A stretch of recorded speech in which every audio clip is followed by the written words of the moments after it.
வணக்கம் friends, welcome to Tamil பொண்ணு சமையல் சேனல்.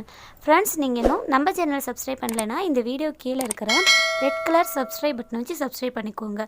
கூட வர பெல் ஐக்கானையும் கிளிக் பண்ணிக்கோங்க. அப்படியே ஆல்னு ஒரு ஆப்ஷன் வரும், அதையும் கிளிக் பண்ணிக்கோங்க. அப்போ தான் அடுத்தடுத்து போகிற வீடியோஸ் உங்கள் மொபைலில் நோட்டிஃபிகேஷனில் வரும். ஃப்ரெண்ட்ஸ், இன்றைக்கி நம்ம சிவப்பு அவல் எடுத்து ஒரு சிம்பிளான ஸ்நாக்ஸ் ஐட்டம் எப்படி செய்யலாம் தான் பார்க்க போகிறோம். இது ரொம்ப ஹெல்த்தியானது, அதே சமயம் ரொம்ப டேஸ்ட்டானது. குழந்தைங்களுக்கு இதை நம்ம ஸ்நாக்ஸாக கூட கொடுக்கலாம், இல்லாட்டி ஈவினிங் ஸ்நாக்ஸாகவும் செஞ்சு வச்சுக்கலாம். இப்போ சிவப்பு அவல் எடுத்து நான் சுத்தம் பண்ணிவிட்டு வச்சுருக்கேன். இதில் சின்ன சின்னதாக தவிடெலாம் இருக்கும், க்ளீன் பண்ணிவிட்டு எடுத்துக்கோங்க. இதை நம்ம அரிசி கழுவும் இல்லையா, அந்த மாதிரி நீங்கள் 2 டைம் தண்ணி ஊற்றி நல்லா சுத்தம் பண்ணி அலசி எடுத்துக்கோங்க. இப்போ நான் க்ளீன் பண்ணிட்டேன் 2 டைம். இப்போ இது நல்லா முழுகிற அளவு தண்ணி ஊற்றி வச்சுக்கோங்க.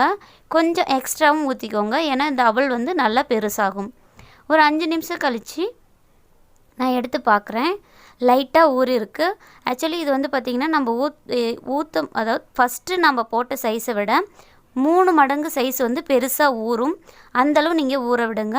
ஒரு 20 நிமிஷம் ஊற விட்டிங்கனாவே போதும். அதை எடுத்து நீங்கள் வாயில் போட்டு பார்த்திங்கனாவே நல்லா ஊறி இருக்கிறது தெரியும். இல்லை இந்த மாதிரி கையில் நசுக்குனிங்கன்னா நல்லா பார்த்திங்கன்னா நல்லா கையில் நசுபடும். இப்போ நல்லா ஊறின அவலை தண்ணி வடிச்சிட்டு நான் ஒரு பவுலில் எடுத்து வச்சுருக்கேன். இதோட நாட்டு சர்க்கரை பார்த்திங்கன்னா 1.5 ஸ்பூன் சேர்த்துக்கிறேன்.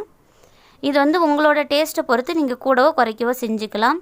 இதோட 2 ஸ்பூன் துருவின தேங்காய் பூ சேர்த்துக்க போகிறேன். இதை நல்லா மிக்ஸ் பண்ணிக்கலாம். நாட்டு சர்க்கரையும் சரி, ஃப்ரெஷ்ஷான தேங்காயும் சரி, அவளும் சரி, 3மே குழந்தைங்களுக்கு ரொம்ப நல்லது. இதை நல்லா கிளறி விட்டு மேலே கொஞ்சமாக தேங்காய் பூ தூவி குழந்தைங்களுக்கு அப்படியே சாப்பிட கொடுத்துடலாம். பெரியவங்களும் சாப்பிட்லாம், ரொம்ப ஹெல்த்தியான டிஷ்ஷு. இது ஈவினிங் ஸ்நாக்ஸாகவும் கொடுக்கலாம், மார்னிங் டைமில் ஏதாவது குழந்தைங்க சாப்பிட கேட்டாங்கன்னாலும் செஞ்சு கொடுக்கலாம். என்ன ஃப்ரெண்ட்ஸ், இந்த ஸ்நாக்ஸ் உங்களுக்கு பிடிச்சிருக்குன்னு நினைக்கிறேன். கண்டிப்பாக நீங்கள் ட்ரை பண்ணி பாருங்கள். ட்ரை பண்ணி பார்த்துட்டு எப்படி இருக்குன்னு கமெண்ட் பண்ணுங்கள். இந்த பதிவு உங்களுக்கு பிடிச்சிருக்குன்னு நினச்சிங்கன்னா மறக்காமல் நம்ம சேனலுக்கு ஒரு லைக் கொடுங்க, ஃப்ரெண்ட்ஸ் கூட ஷேர் பண்ணிக்கோங்க. தமிழ் பொண்ணு சமையல் சேனலை சப்ஸ்கிரைப் பண்ணி வச்சுக்கோங்க. தேங்க்யூ ஃப்ரெண்ட்ஸ், தேங்க்யூ ஃபார் வாட்சிங்.